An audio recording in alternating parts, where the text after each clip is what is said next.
पाकिस्तान के अंदर सियासतदानों की गंदी वीडियोस का लीक होना बिल्कुल मामूल की बात बन चुका है और आए रोज अब पाकिस्तान के अंदर सियासतदानों की वीडियोस लीक होती रहती हैं। तहरीक इंसाफ के डॉक्टर इफ्तिखार दुरानी और राबिया मलिक की भी अब एक वीडियो लीक हो गई है और इस वीडियो के अंदर आवाज तो नहीं है, मगर इस वीडियो को देखकर अंदाजा यही होता है कि शायद इन दोनों ने ही ये वीडियो जानबूझकर बनवाई थी, क्योंकि इस वीडियो को देखकर साफ पता चलता है कि ये वीडियो किसी ऊंची जगह पर रखकर, कैमरे को ऊंची जगह पर रखकर बनाई गई और फिर इस वीडियो को अब हैकर बॉय नामी एक ट्विटर हैंडल से लीक किया गया है। इस वीडियो के अंदर वाज़े तौर पर देखा जा सकता है कि एक औरत और एक मर्द किस तरह से आपस के अंदर गलत काम कर रहे होते हैं और एक दूसरे को किस तरह से इंगेज कर रहे होते हैं। इस तरह की वीडियोस का सामने आना पाकिस्तानियों के लिए वैसे तो आम बात है, लेकिन राबिया मलिक की इस तरह की वीडियो लीक होना बहुत सारे सवालात खड़े कर रही है। मिसाल के तौर पर पाकिस्तान तहरीक इंसाफ के चेयरमैन इमरान खान को, जो पाकिस्तान को रियासत मदीना बनाने का दावा किया करते थे, अब उनके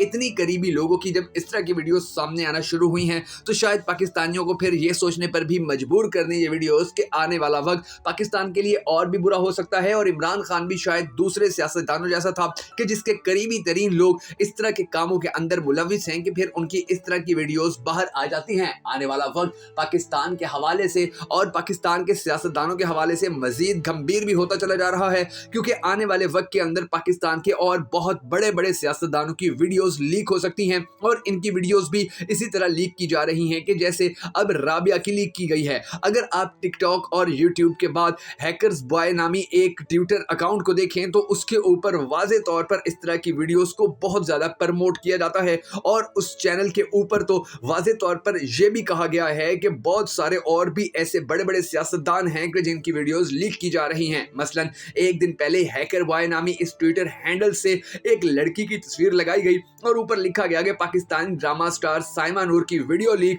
और उसके अलावा और भी बहुत गंदी गंदी वीडियोस इसके ऊपर दी जाती हैं। हुकूमत को चाहिए कि इस तरह के तमाम जितने भी टिकटॉक या फेसबुक समेत ट्विटर के ऊपर हैंडल्स मौजूद हैं उन सबको फौरन बैन किया जाए, क्योंकि इस तरह की वीडियोस के बारे में ये भी कहा जाता है कि ये फेक होती हैं, जबकि बहुत सारे लोगों का ये मानना होता है कि ये वीडियोस सच्ची होती हैं और इनके अंदर जो किरदार दिखाए जाते हैं वो भी हकीकी होते हैं। अब राबिया और राबिया के साथ जो डॉक्टर इफ्तिखार दुरानी हैं, इनकी जो वीडियो सामने आई है उस वीडियो के अंदर बाकायदा तौर पर ये देखा जा सकता है कि शायद ये दोनों वही शख्सियात हैं कि जिनका नाम दिया जा रहा है और इनकी वीडियो इतनी क्लियर है कि ये लोग मुकर ही नहीं सकते कि ये वीडियो इनकी नहीं है या ये वीडियो फेक बनाई गई है। बहरहाल आने वाले वक्त के अंदर अब ये फैसला करना पाकिस्तानी कौम के सर है कि क्या वो ऐसे सियासतदानों को मजीद भी बर्दाश्त करेंगे कि जो इस तरह की गंदी वीडियोस बनवाते हैं और इस तरह के ओछे काम करते हैं कि जिसके बाद पूरे पाकिस्तान के अंदर उनका तमाशा भी बन जाता है और पूरे पाकिस्तान की सियासत बदनाम भी हो जाती है। माजी के अंदर पाकिस्तान मुस्लिम लीग नून के भी एक रहनुमा की इसी तरह वीडियो लीक हुई थी, जिसके बारे में बाद में पता चला था कि वो वीडियो फेक थी। बहरहाल ये वीडियो देखकर नहीं लगता कि ये वीडियो फेक है और ना ही इस वीडियो को देखकर ये अंदाजा होता है कि ये किसी तरह बनाई गई है, बल्कि ये औरत जिसका नाम आजकल राबिया मलिक के हवाले से ज्यादा फेमस हो रहा है, इसके बारे में तो ये भी कहा जाता है कि ये इमरान खान की बहुत ज्यादा क्लोज थी और इमरान खान के साथ इसका बड़ा गहरा ताल्लुक था। बहरहाल अब आने वाला वक्त ही बेहतर फैसला करेगा कि ये वीडियो असल है या नकली।